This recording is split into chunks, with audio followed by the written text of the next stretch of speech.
Chapter 11. I had to stay in bed a whole week after that. That bugged me. I'm not the kind that can lie around looking at the ceiling all the time. I read most of the time and drew pictures. One day I started flipping through one of Soda's old yearbooks and came across a picture that seemed vaguely familiar. Not even when I read the name Robert Sheldon did it hit me who it was. And then I finally realized it was Bob. I took a real good long look at it. The picture didn't look a whole lot like the Bob I remembered, but nobody ever looks a whole lot like his picture in a yearbook anyway. He had been a sophomore that year. That would make him about 18 when he died. Yeah, he was good-looking even then, with a grin that reminded me of Soda's, a kind of reckless grin.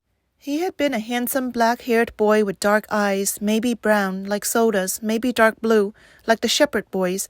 Maybe he'd had black eyes, like Johnny. I had never given Bob much thought. I hadn't had time to think. But that day I wondered about him. What was he like?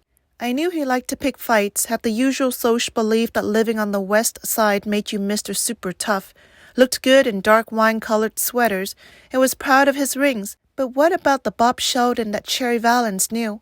She was a smart girl. She didn't like him just because he was good-looking. Sweet and friendly, stands out from the crowd. That's what she had said. A real person.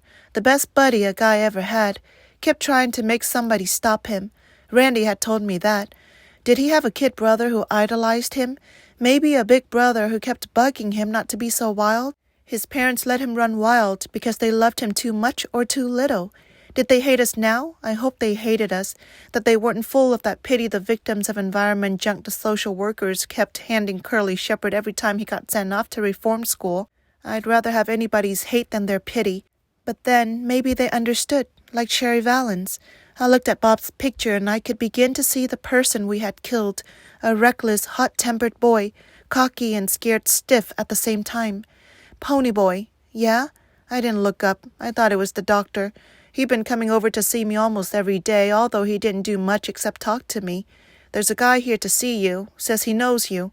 Something in Derry's voice made me look up, and his eyes were hard. His name's Randy.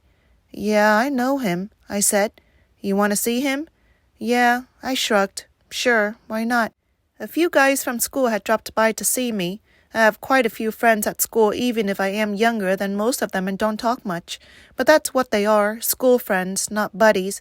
I had been glad to see them, but it bothered me because we live in kind of a lousy neighborhood, and our house isn't real great. It's run down looking and everything, and the inside's kind of poor looking too, even though for a bunch of boys we do a pretty good job of house cleaning. Most of my friends at school come from good homes, not filthy rich like the Socias, but middle class anyway. It was a funny thing, it bugged me about my friend seeing our house, but I couldn't have cared less about what Randy thought. Hi, Pony Boy. Randy looked uncomfortable standing in the doorway. Hi, Randy, I said. Have a seat if you can find one. Books were lying all over everything. He pushed a couple off a chair and sat down. How you feeling? Cherry told me your name was on the school bulletin. I'm okay. You can't really miss my name on any kind of bulletin. He still looked uncomfortable, although he tried to grin. Want to smoke? I offered him a weed, but he shook his head. No, thanks. Pony Boy, one reason I came here was to see if you were okay. But we got to go to see the judge tomorrow. Yeah, I said, lighting a cigarette. I know. Hey, holler if you see one of my brothers coming. I'll catch you for smoking in bed. My dad says for me to tell the truth and nobody can get hurt. He's kind of upset about all this. I mean, my dad's a good guy and everything, better than most, and I kind of let him down, being mixed up in all this. I just looked at him. That was the dumbest remark I'd ever heard anyone make. He thought he was mixed up in this. He didn't kill anyone. He didn't get his head busted in a rumble. It wasn't his buddy that was shot down under a streetlight.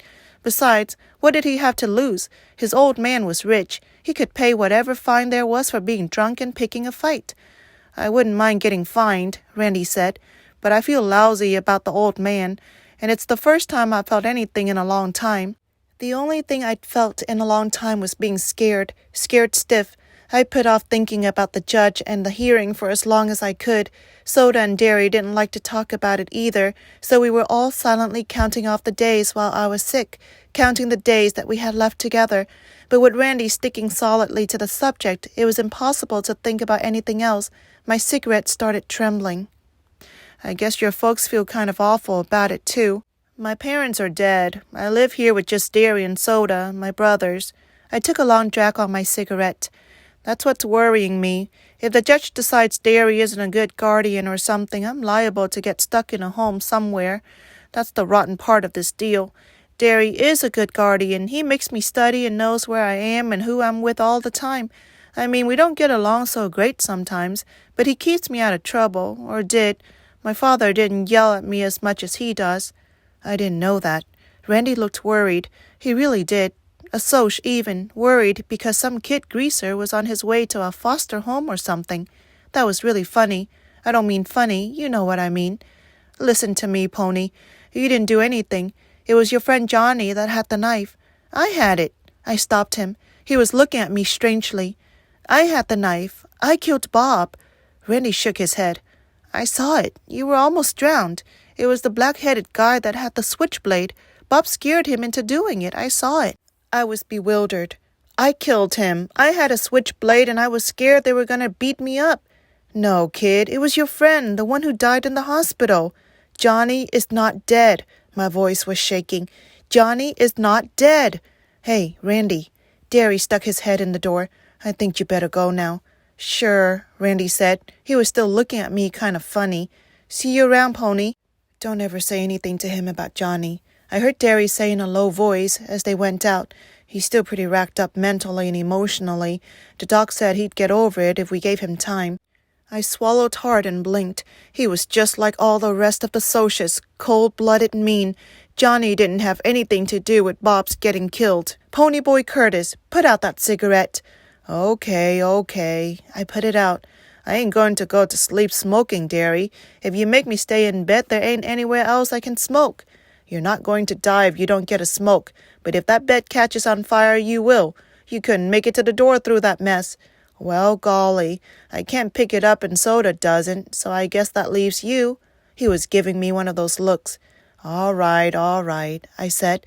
That don't leave you. Maybe Soda will straighten it up a little. Maybe you can be a little neater, huh, little buddy? He'd never called me that before. Soda was the only one he ever called little buddy. Sure, I said. I'll be more careful.